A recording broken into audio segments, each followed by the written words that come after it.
नमस्कार, मैं तरुण वर्मा, दिल्ली में क्लिनिकल साइकोलॉजिस्ट हूँ।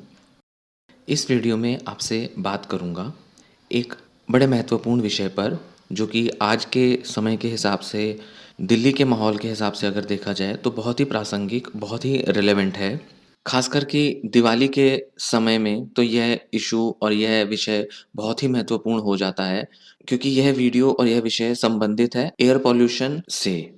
दिल्ली में नवंबर और दिसंबर महीने में बहुत ज़्यादा स्मॉग और पॉल्यूशन रहता है। साथ ही साथ दिवाली का समय इस पॉल्यूशन में बहुत बढ़ोतरी कर देता है। तो इस एयर पॉल्यूशन का, जो भले ही पटाखों से हो, स्मॉग से हो या दिल्ली में जैसे ट्रैफिक की वजह से बहुत पॉल्यूशन रहता है, इसका हमारे दिमाग पर क्या प्रभाव पड़ता है, इस वीडियो में मैं इस संबंध में बात करूँगा। लंबे समय तक एयर पॉल्यूशन मतलब वायु प्रदूषण का एक्सपोज़र रहने से दिमाग की जो क्षमता है, जिसमें हम ये कह सकते हैं कि डिटेल्स और बारीकी पर ध्यान देने में जो हमारी मानसिक क्षमता होती है, उसमें बहुत कमी आती है। ऐसा कुछ शोधकर्ता कहते हैं। यहाँ तक कि वायु प्रदूषण, एयर पॉल्यूशन इस हद तक हमारे दिमाग में बदलाव ले आता है, जो कि अल्ज़ाइमर डिसीज़ वाले जो मरीज़ होते हैं, पेशेंट होते हैं, उनके दिमाग की तरह हमारा दिमाग काम करने लगता है। मतलब कुछ हिस्से दिमाग के इस प्रकार काम करते हैं, जैसा कि अल्ज़ाइमर डिसीज़ में पेशेंट्स का दिमाग काम करता है। तो इन शोधकर्ताओं ने क्या किया? इन शोधकर्ताओं ने 998 औरतों को स्टडी किया, उनसे डेटा लिया, जो कि 73 से 87 साल की उम्र की थीं और जिनमें डिमेंशिया नहीं था। उनको कई सारे लर्निंग और मेमोरी के टेस्ट दिए, उनसे टेस्ट करवाए काफ़ी सारे। 998, जो कि मान के चलें 1000 औरतें रही होंगी, ऑलमोस्ट मान के चलें, तो 1000 एक बहुत बड़ा सैंपल है, जो कि आम तौर पर इतने बड़े सैंपल शोधों में नहीं लिए जाते। तो इसकी जो फाइंडिंग्स हैं वो बड़ी महत्वपूर्ण हैं। उन्होंने एमआरआई किया इन औरतों के ब्रेन में कुछ बदलावों को डिटेक्ट करने के लिए, खासकर कि यह देखा कि क्या इनके दिमाग में किसी तरीके की एट्रोफी हुई है, मतलब कुछ दिमाग का हिस्सा गल जाता है, सड़ जाता है, ऐसा आप मान के चलें, सिकुड़ जाता है, ऐसा होता है एट्रोफी में अक्सर। और फिर इस एट्रोफी को, एट्रोफी मतलब दिमाग के जो कुछ हिस्से हैं जो कि एयर पॉल्यूशन के एक्सपोजर की वजह से रहे होंगे, उसको अल्जाइमर पेशेंट्स के दिमाग में होने वाली एट्रोफी से कंपेयर किया। मतलब एक वो औरतें जिनको डिमेंशिया नहीं है, उनको पॉल्यूशन का एक्सपोजर मिल रहा है, वायु प्रदूषण का एक्सपोजर मिल रहा है, मतलब वो ऐसे माहौल में है जहां बहुत सारा वायु प्रदूषण है। फिर कुछ समय तक इनको फॉलो किया और देखा कि क्या इन औरतों के दिमाग पे वायु प्रदूषण का कोई असर पड़ रहा है, और साथ ही साथ इनको कुछ लर्निंग और मेमोरी के टेस्ट भी कराते गए अलग अलग टाइम पर। तो यह देखा कि क्या इनका दिमाग अल्जाइमर के दिमाग जैसा प्रदर्शन देता है कि नहीं। 11 साल तक इन औरतों की स्टडी की गई, 11 साल तक इनसे ये टेस्ट करवाए गए। 11 साल तक डॉक्टर इनको बुला बुला के इनसे कई तरह के प्रश्न पूछते रहे और कई तरह के टेस्ट करते रहे इन पर, देखने के लिए कि इनके ब्रेन में आने वाले चेंजेस और इनके मेमोरी और लर्निंग में आने वाले चेंजेस किस तरह से प्रभावित हो रहे हैं एयर पॉल्यूशन की वजह से। उन्होंने देखा कि पार्टिकुलेट मैटर 2.5 पीएम 2.5 का जब वायु प्रदूषण से इन औरतों का एक्सपोजर होता है, तो इनके जो कॉग्निटिव टेस्ट थे, मतलब मानसिक क्षमता को जांचने वाले जो टेस्ट थे, मेमोरी और लर्निंग के जो टेस्ट थे, उन पर इनके स्कोर कम हो गए। और ये पीएम 2.5 का जो पॉल्यूशन है, ये आसानी से हमारे लंग्स और हमारे खून में जा सकता है। हमारी जो खून की नलियां हैं या जो फेफड़े हैं, इनसे ये अंदर हमारे कोशिकाओं में और खून के अंदर और दूसरे हिस्सों में घुस सकता है ये। तो कहीं ना कहीं ये पर्टिकुलेट मैटर हमारे शरीर में घुस जाता है, इन महिलाओं के भी शरीर में घुस गया होगा, जिससे कि दिमाग की क्षमता को कम कर दिया। तो शोधकर्ताओं ने क्या निष्कर्ष निकाला कि जो पीएम 2.5 है, इसकी वजह से कहीं ना कहीं दिमाग पे कुछ इस तरह के असर आए कि इन औरतों का जो ब्रेन था उसमें एट्रोफी हो गई, थोड़ा सा वो सिकुड़ गया, कुछ हिस्से उसके खत्म हो गए, जिस वजह से उनमें ये बदलाव देखने में आया।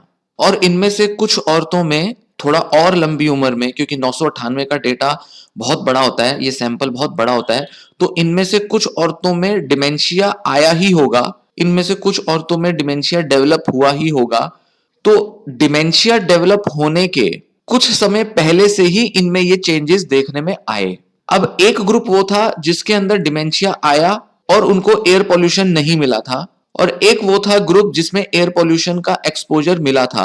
तो देखने में यह आया कि जिन औरतों को एयर पॉल्यूशन का एक्सपोजर नहीं मिला था, उनमें डिमेंशिया थोड़ा लेट डेवलप हुआ, जबकि जिन औरतों को एयर पॉल्यूशन, वायु प्रदूषण का एक्सपोजर मिला था, वो उस माहौल में रही थी जिसमें वायु प्रदूषण है, उनमें डिमेंशिया डेवलप होने से बहुत पहले से भी काफी सारे दिमाग की क्षमताओं में बदलाव देखे गए और ब्रेन की एट्रोफी भी देखी गई बहुत समय पहले भी।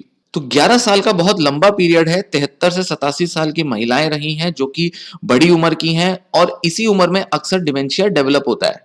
तो ये जो बदलाव देखे गए, ये जो फर्क देखे गए डिमेंशिया वाले पेशेंट्स में, जिनमें एयर पॉल्यूशन का एक्सपोजर नहीं था, और उनमें जिनमें डिमेंशिया नहीं था बट एयर पॉल्यूशन का एक्सपोजर था, ये बहुत ही सिग्निफिकेंट डिफरेंस था, बहुत ही महत्वपूर्ण फर्क था जो वैज्ञानिकों ने देखा। और इसके आधार पर उन्होंने निष्कर्ष निकाला कि एयर पॉल्यूशन डिमेंशिया जैसे ही बदलाव हमारे दिमाग में ले आता है। खासकर कि अगर हम बूढ़े लोगों के हिसाब से देखें तो ये समझ में आता है, पर जवान और दूसरे उम्र के लोगों पर भी कहीं ना कहीं किसी ना किसी स्तर पर यह फर्क आते ही होंगे, क्योंकि खून के रास्ते से जो PM 2.5 है ये दिमाग में पहुंच जाता है और ब्रेन को कहीं ना कहीं सिकोड़ने का काम करता है, ब्रेन को कहीं ना कहीं अंदर से खाने का काम जरूर करता होगा, जिससे लोगों में थोड़े मात्रा में ही सही मानसिक क्षमताओं में, बौद्धिक क्षमताओं में कमी जरूर आती होगी।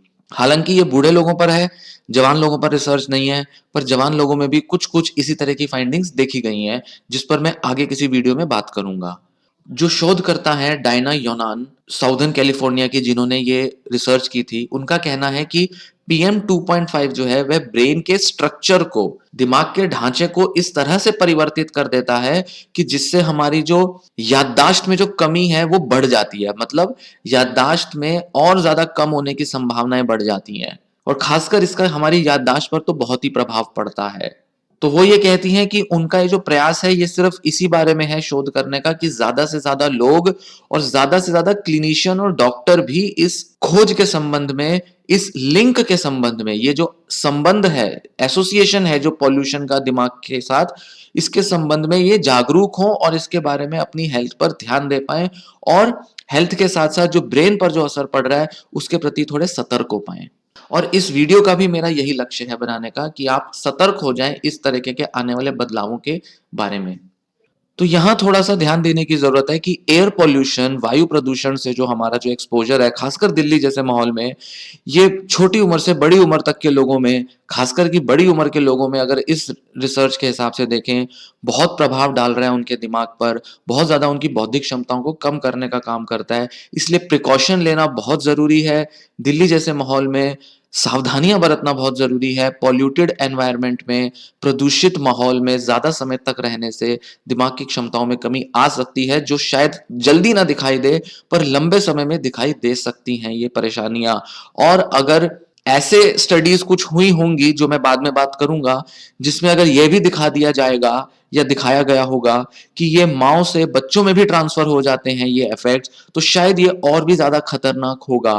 खैर, इस बारे में मैं फिलहाल कमेंट नहीं कर सकता, पर ऐसी संभावना जताई जा सकती है कि जेनेटिक लेवल पर भी अगर असर पड़ जाता है और अगर ये अगली जनरेशन में ट्रांसफर हो जाते हैं इफेक्ट्स, या बच्चों से बड़ी उम्र में भी देखने में आते हैं फर्क, मतलब बच्चों में अगर दिमाग में असर पड़ रहा है तो बड़ी उम्र में भी जाके उनमें फर्क देखने में आएंगे, तो ये बहुत परेशान करने वाली फाइंडिंग है। तो एयर पॉल्यूशन, वायु प्रदूषण, दिवाली पर जलने वाले पटाखों का प्रदूषण और पराली का जो प्रदूषण है, ये दिल्ली जैसे माहौल में तो खासकर बहुत बड़ा प्रभाव डाल रहा होगा यहाँ के लोगों की बौद्धिक क्षमताओं पर, मानसिक क्षमताओं पर और उनकी पूरी सोचने की क्षमता पर। ये वीडियो मैं यहीं समाप्त करता हूँ और इस तरह का वीडियो देखते रहिए, मैं अपलोड करता रहूँगा। वीडियो पसंद आई तो लाइक कीजिए, चैनल भी ज़रूर सब्सक्राइब कीजिए। आप चैनल सब्सक्राइब करेंगे तो और भी बहुत लोगों को ये वीडियो देखने का मौका मिलेगा। धन्यवाद।